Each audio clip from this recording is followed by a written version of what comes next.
తన వికృత స్వరూపాన్ని ఎంత బయటపెట్టుకున్నా మేము మాత్రం రైతుల కోసమే రణం చేస్తాం, రైతులతోనే ఉంటాం, మేము ఖచ్చితంగా ఎంబడబడతాం. ఇవాళ ఒకటి కాదు మోసం, చూడండి ఒకసారి. రైతు భరోసా పెంచుతా అన్నాడు, ఎగ్గొట్టిండు. రుణమాఫీ అన్నాడు, మోసం చేసిండు. బోనస్ అన్నాడు, బోగస్ అయిపోయింది. కానీ వదిలిపెట్టం, ఇచ్చేదాకా ఎంబడబడతాం. రైతులకు కరెంట్ అన్నాడు, 24 గంటల కరెంట్ అన్నాడు, ఎక్కడుందో మాకే తెలియదు. అందుకే ఈ రైతు ద్రోహి ప్రభుత్వాన్ని వదిలిపెట్టకుండా వెంటాడుతాం, వేటాడతామని చెప్పి విజ్ఞప్తి చేస్తూ ఉన్నా. అందుకే రేపటి నుంచి మా పోరాటం రేపు మొదట అడిగే డెడ్లైన్లు మారుస్తూ ఉన్నారు, హెడ్లైన్లను మేనేజ్ చేస్తూ ఉన్నారు. మాకు అర్థమవుతూ ఉంది, రైతులకు కూడా అర్థమవుతూ ఉంది. హెడ్లైన్ మేనేజ్మెంటు, ఆస్ట్రేలియా పర్యటనలు మేము కూడా చూస్తున్నాం, రైతులు కూడా చూస్తూ ఉన్నారు. కాబట్టే నేను చెప్పేది, ఖచ్చితంగా ఈ ప్రభుత్వం ఏదైతే తేదీ చెప్పిందో 15 ఆగస్టు అని, మాఫీ చేయనందుకు మాఫీ మాంగో, కిసానోసే మాఫీ మాంగో పెళ్ళే చేయలేదు, చేతగానోళ్ళం సన్నాసం అని ఒప్పుకోకపోతే, మీరు ఇచ్చిన మాట కనుక నిలబెట్టుకోకపోతే వదిలిపెట్టం, వేటాడతాం. అక్రమ కేసులు, అరెస్టులు ఉపసంహరించుకోండి. ఆ ఎఫ్ఐఆర్లు ఏవైతే తలమడుగులో చేశారో రిజిస్టర్, మా ఎమ్మెల్యే అనిల్ జాదవ్ గారు నా దృష్టికి తీసుకొచ్చారు. నేను ఎస్పీ గారు కూడా మాట్లాడినా, ఉపసంహరించుకోండి నేను విజ్ఞప్తి చేస్తా ఉన్నా. రైతుల మీద కేసు పెట్టడం మంచిది కాదు. మరి రైతు డిక్లరేషన్లని పోజులు కొట్టి ఇప్పుడేమో పోలీస్ స్టేషన్లో పెడతామంటే ఊరుకోము, తప్పకుండా రైతుల పక్షాన్ని నిలబడతాం.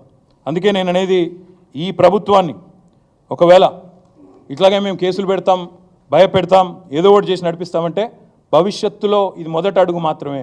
భవిష్యత్తులో అవసరమైతే జైలు బరో కార్యక్రమాన్ని కూడా పిలిపించేదాకా కూడా వెనకాడం, వదిలిపెట్టం. ఎంతమందిని పెడతావు జైల్లో? లక్షలాది మందిని పెడతావా? రైతులని లక్షలాది మంది మా కార్యకర్తలను పెడతావా? దగాబడ్డ రైతుల తరపున దండు కడతాం, కొట్లాడతాం. రుణమాఫీ జరిగేదాకా రైతులతో కలిసి రణం చేస్తాం. అన్నదాతల ఆందోళనలకు కూడా అండగా నిలబడతాం. ఈ దగాకోరు సర్కారును వదిలిపెట్టం, విడిచిపెట్టం. తప్పకుండా మాయమాటల ప్రభుత్వం మీద తప్పకుండా మా పోరాటం కొనసాగుతుందని తెలియజేస్తూ, ఈ రేవంత్ రెడ్డి చీటింగ్ మీద మా ఫైటింగ్ ఆగదు. ఆయన డెడ్లైన్లు మార్చి హెడ్లైన్లు మేనేజ్ చేసి తప్పించుకుంటా అనుకుంటే మా అటెన్షను, మా ఏకాగ్రత దెబ్బ తీయలేరు. తప్పకుండా ఈ రుణమాఫీ జరిగేదాకా బీఆర్ఎస్ పార్టీ రేపటిది మొదటి స్టెప్ మాత్రమే. నేను ఈ డేటా మొత్తం కూడా మీకు ఇస్తాను. ఈ కొడంగల్ డేటా ఇస్తాను, పరిశీలించుకోండి. కొండారెడ్డిపల్లె డేటా అడిగాం, ముఖ్యమంత్రి సొంత ఊరు. అక్కడ కూడా 30-40% కూడా కాలే, మా బాలరాజు గారు చెప్తా ఉన్నారు. కానీ బెదిరిస్తున్నారు, బ్యాంకు మేనేజర్లను బెదిరించుడు. బీఆర్ఎస్ వాళ్ళు అనౌన్స్ చేసినారు, కొండారెడ్డిపల్లి వస్తామన్నారు, కొడంగల్ వస్తామన్నారు, ఇస్తే మీ తాట తీస్తాం అని కలెక్టర్లు ఫోన్ చేసి బెదిరిస్తూ ఉన్నారు. ఇదేనా రాజకీయం? అవసరమైతే మా బాలరాజు గారు నేను రిక్వెస్ట్ చేస్తూ ఉన్నా, రైట్ టు ఇన్ఫర్మేషన్ చట్టం ఉంది, సమాచార హక్కు చట్టం ఉంది.